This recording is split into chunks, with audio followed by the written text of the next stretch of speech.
Langsung saja ke materi, kita akan membahas tentang perkembangbiakan tumbuhan secara vegetatif. Nah, yang pertama yaitu perkembangbiakan vegetatif itu apa? Nah, perkembangbiakan vegetatif itu merupakan cara perkembangbiakan makhluk hidup yang terjadi tanpa pertemuan sel jantan dan sel betina, atau kata lainnya tanpa perkawinan atau penyerbukan. Nah, yang pertama kita akan membahas tentang jenis perkembangbiakan vegetatif. Jenis perkembangbiakan vegetatif itu ada dua jenis. Yang pertama itu ada jenis perkembangbiakan vegetatif secara alami, artinya tanpa bantuan manusia, dan jenis perkembangbiakan vegetatif secara buatan, artinya dibantu oleh manusia. Nah, mari kita bahas satu persatu, mulai dari perkembangbiakan vegetatif alami. Nah, adapun jenis-jenis perkembangbiakan vegetatif secara alami itu yang pertama dengan menghasilkan spora, kemudian yang kedua menghasilkan akar tinggal atau rizoma, yang ketiga ada umbi lapis, yang keempat umbi batang, yang kelima umbi akar, yang keenam tunas, yang ketujuh ada tunas adventif, dan yang kedelapan ada geragih atau stolon. Nah, mari kita bahas satu persatu, mulai dari spora. Tumbuhan yang berkembang biak dengan spora adalah berbagai jenis tumbuhan paku. Spora dibentuk dan disimpan di dalam kotak spora yang disebut dengan sporangium. Kotak spora pada tumbuhan paku terdapat pada bagian bawah daunnya. Nah, adapun tumbuhan paku yang dimaksud adalah sebagai berikut. Ini merupakan salah satu contoh dari tumbuhan paku, di mana tumbuhan paku ini terdapat spora, dan spora itu dibentuk dan disimpan di dalam kotak spora yang disebut dengan sporangium. Nah, apa yang dimaksud sporangium? Jadi sporangium itu adalah bentuknya seperti ini, yang berada di bawah daun dari paku. Ini merupakan sporangium dari paku. Berikutnya yang kedua ada akar tinggal atau rizoma. Akar tinggal atau rizoma merupakan batang yang tumbuh menjalar di dalam tanah. Batang tersebut tumbuh secara mendatar dan tampak seperti akar.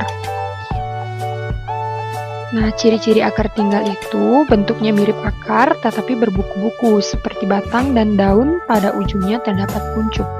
Nah, adapun contoh dari rizoma atau akar tinggal itu adalah, nah ini dia contohnya. Jadi yang termasuk akar tinggal atau rizoma itu adalah jahe, kunyit, lengkuas, dan lain sebagainya. Nah, berikutnya yang ketiga itu ada umbi lapis. Umbi lapis adalah umbi yang berlapis-lapis dan di bagian tengahnya akan tumbuh tunas.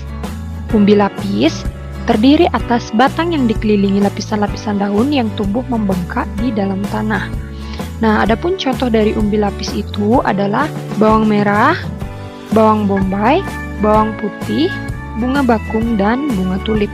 Nah, sebagai contoh ini merupakan umbi lapis, di mana sangat terlihat sekali dia berlapis-lapis sehingga disebut dengan umbi lapis. Ini paling jelas terlihat juga. Nah, berikutnya yang keempat ada umbi batang. Umbi batang adalah modifikasi batang yang membentuk umbi dengan ujung membesar terletak di dalam tanah. Tumbuhan yang berkembang biak dengan umbi batang yaitu ada kentang dan ubi jalar. Nah, ini contohnya. Ini adalah ubi jalar yang termasuk umbi batang. Selain ubi jalar itu ada kentang. Kentang merupakan contoh dari umbi batang. Yang kelima itu ada umbi akar. Umbi akar adalah akar yang membentuk cadangan makanan dan berbentuk menggembung di dalam tanah. Tumbuhan yang berkembang biak dengan umbi akar yaitu wortel dan lobak. Nah, jadi ini merupakan contoh dari umbi akar yaitu wortel. Selain wortel itu ada lobak. Jadi ini adalah lobak yang merupakan contoh dari umbi akar. Yang keenam yaitu tunas. Tunas merupakan bagian tanaman baru yang tumbuh di sekitar induk. Tumbuhan dikatakan berkembang dengan tunas apabila tunas dari tumbuhan induk tumbuh menjadi tumbuhan baru. Tumbuhan yang berkembang biak dengan tunas yaitu contohnya bambu, pisang, dan jambu. Nah, jadi ini merupakan tunas dari bambu yang akan menjadi tumbuhan baru yang tumbuh di sekitar tumbuhan induk. Ini merupakan tumbuhan induk dan ini merupakan tunasnya. Nah, ini merupakan tunas pisang, di mana ini merupakan tumbuhan induk dan ini merupakan tunas dari pisang. Yang ketujuh itu ada tunas adventif. Tunas adventif adalah tunas yang tumbuh bukan dari ujung batang, tetapi muncul dari tepian daun. Tunas tumbuhan baru muncul dari lekukan-lekukan pada tepian daun cocor bebek. Tunas tersebut akan menjadi tumbuhan baru. Jadi contoh dari tunas adventif itu adalah tumbuhan cocor bebek. Nah, berikut ini merupakan tumbuhan cocor bebek. Nah, yang dimaksud dengan tunas tumbuhan baru muncul dari lekukan pada tepian daun itu ini. Ya, jadi tunas baru muncul dari lekukan-lekukan tepian daun. Jadi ini merupakan tunas baru dari cocor bebek. Ini disebut dengan tunas adventif. Tumbuhan bukan dari ujung batang tetapi muncul dari tepian daun. Nah, yang kedelapan itu ada geragih atau stolon. Geragih atau stolon adalah batang yang tumbuh menjalar di atas atau di bawah permukaan tanah. Tunas pada ruas-ruas batang dapat tumbuh menjadi tumbuhan baru. Ujung geragih yang menyentuh tanah akan membelok ke atas. Nah, geragih atau stolon ini ada dua jenis. Yang pertama, tumbuhan bergeragih di atas permukaan tanah. Itu contohnya ada stroberi, ada pegagan, dan semanggi.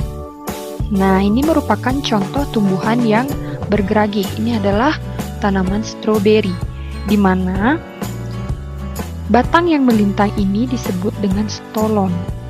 Stolon ini berada di atas permukaan tanah. Yang kedua, itu ada tumbuhan bergeragih di bawah permukaan tanah atau di dalam tanah. Contohnya itu adalah rumput teki. Nah, berikut ini merupakan gambar dari rumput teki, di mana ini merupakan stolon. Jadi stolon dari rumput teki ini berada di bawah permukaan tanah atau berada di dalam tanah. Nah, demikian jenis-jenis perkembangbiakan tumbuhan secara vegetatif alami. Sekarang kita memasuki perkembangbiakan vegetatif buatan. Nah, adapun jenis-jenis perkembangbiakan vegetatif buatan itu, yang pertama ada cangkok, yang kedua ada menempel atau okulasi, yang ketiga ada stek, yang keempat ada merunduk, dan yang kelima ada menyambung. Nah, nantinya stek ini ada 3 jenis macam stek. Yang pertama itu ada stek daun, yang kedua ada stek batang, dan yang ketiga ada stek akar. Mari kita bahas satu persatu. Mulai dari yang pertama yaitu cangkok. Mencangkok adalah salah satu usaha untuk mengembangbiakkan tumbuhan dengan memakai cara membuat suatu akar baru di bagian batang tumbuhan tersebut. Lalu, batang yang sudah tumbuh, akarnya itu bisa dipotong dan ditanam menjadi satu tanaman yang baru. Adapun langkah-langkahnya, yang pertama yaitu memilih batang atau ranting yang akan dikupas, kemudian mengupas kulit batang. Setelah itu, membungkusnya dengan tanah humus dan dilapisi plastik, sehingga akar dapat tumbuh pada bagian yang dikupas tersebut. Nah, ketika sudah tumbuh akar, bisa kita pisahkan dengan tanaman induknya. Jadi bisa kita pisahkan di tempat yang baru sehingga nantinya akan menjadi tumbuhan baru. Contoh tumbuhan yang bisa dicangkok yaitu pohon mangga, lemon, apel, jeruk, jambu, dan lain sebagainya. Yang kedua yaitu menempel atau okulasi. Okulasi adalah perkembangbiakan tumbuhan dengan cara menempelkan mata tunas suatu tumbuhan ke tumbuhan induk. Okulasi biasanya dilakukan pada tumbuhan buah untuk mendapatkan sifat-sifat baik dari tumbuhan dua jenis tersebut. Nah, adapun langkah-langkah yang dapat dilakukan, yang pertama yaitu kulit batang tumbuhan induk disayat membentuk persegi terlebih dahulu. Nah, kemudian mengambil mata tunas dari tumbuhan lain. Setelah itu, menempelkan mata tunas tumbuhan lain tersebut pada tumbuhan yang telah disayat tadi. Kemudian, mengikat mata tunas tersebut menggunakan karet ataupun tali. Mengikatnya tidak terlalu kencang dan tidak terlalu longgar. Nah, setelah itu kita menyiram hasil sambungan ini.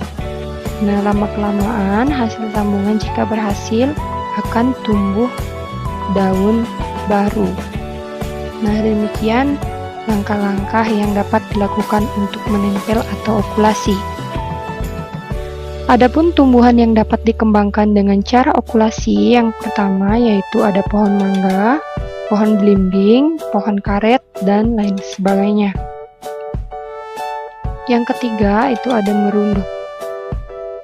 Perkembangbiakan tumbuhan dengan cara merunduk dapat dilakukan dengan sangat sederhana. Cara perkembangbiakan buatan pada tumbuhan dengan cara merunduk ini adalah dengan cara membengkokkan sebagian batang atau ranting dan nantinya memendamkan ke dalam tanah. Nah, jadi ranting pada tumbuhan ini akan dibengkokkan, kemudian akan dibenamkan ke dalam tanah. Nah, nantinya ranting ini akan ditambahkan batu agar ranting ini tidak muncul ke atas. Sekitar kurang lebih 2 minggu, maka ranting yang dibenamkan ke dalam tanah ini akan muncul akar. Nah, nantinya akan menjadi tumbuhan baru. Ketika ranting ini telah muncul akar, dan kita bisa pisahkan dengan tanaman induk ke media tanam yang lain sehingga menjadi tumbuhan yang baru. Nah, adapun tumbuhan yang dapat dikembangbiakkan dengan cara merunduk yaitu melati, alamanda, apel, dan mawar pagar. Selanjutnya yang keempat yaitu menyambung. Perkembangbiakan dengan cara menyambung dilakukan dengan cara menyambung dua batang tumbuhan dari jenis yang sama tetapi dengan keunggulan yang berbeda. Batang bagian atas biasanya berasal dari tumbuhan berbuah manis, sedangkan batang bagian bawah biasanya berasal dari tumbuhan berakar kuat dan berbatang kokoh. Nah, adapun teknik sambung yang pertama yaitu memilih tumbuhan yang akan disambung. Setelah itu, memotong batang atas tumbuhan kurang lebih 5 cm dan memotong bagian bawahnya itu menyerong seperti ini. Yang kedua, menyiapkan batang bawah dari tumbuhan yang lain namun masih sejenis dengan arah potongan mengikuti arah potongan tumbuhan yang pertama. Nah, kemudian tumbuhan yang telah dipilih pertama ditancapkan di tumbuhan batang bawah sehingga tanaman dari batang atas dan batang bawah yang berbeda tumbuhan namun masih sejenis itu disambungkan sehingga membentuk seperti ini. Setelah itu lalu diikat menggunakan tali. Setelah diikat, dibungkus menggunakan plastik ataupun koran ataupun kertas dengan tujuan agar sambungan ini tidak terkena air. Jika terkena air, maka sambungan ini akan membusuk. Nah, kita tunggu beberapa hari sampai muncul daun baru. Jika sudah muncul daun baru, menandakan bahwa teknik penyambungan telah berhasil. Nah, demikian cara menyambung dua jenis tanaman yang berbeda. Nah, demikian cara menyambung dua tumbuhan yang berbeda tetapi masih dalam satu jenis tumbuhan. Adapun contoh tumbuhan yang bisa disambung yaitu contohnya mangga, jambu, dan rambutan. Yang kelima itu ada stek. Stek merupakan perkembangbiakan dengan cara menanam bagian tertentu dari tumbuhan tanpa menunggu tumbuhnya akar terlebih dahulu. Nah, stek ini ada 3 macam. Yang pertama itu ada stek batang. Adapun langkah yang dilakukan dalam stek batang, yang pertama yaitu memotong batang yang telah dipilih, kemudian menancapkan batang yang telah dipotong tersebut pada media tanah, dan yang ketiga menunggu stek batang tersebut tumbuh daun sehingga dapat menjadi tumbuhan baru. Yang kedua itu ada stek daun. Nah, stek daun ini dapat dilakukan dengan cara menancapkan daun pada media tanah.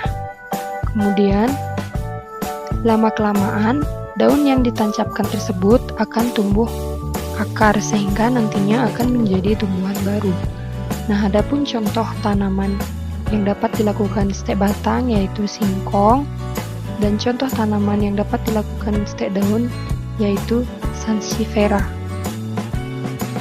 Kemudian yang terakhir itu ada stek akar, di mana langkah yang dapat dilakukan yaitu dengan memotong bagian akar tumbuhan, kemudian meletakkan pada media tanah dan menyiramnya setiap hari. Maka lama-kelamaan akar ini akan menjadi tunas baru dan pada akhirnya akan menjadi tumbuhan baru.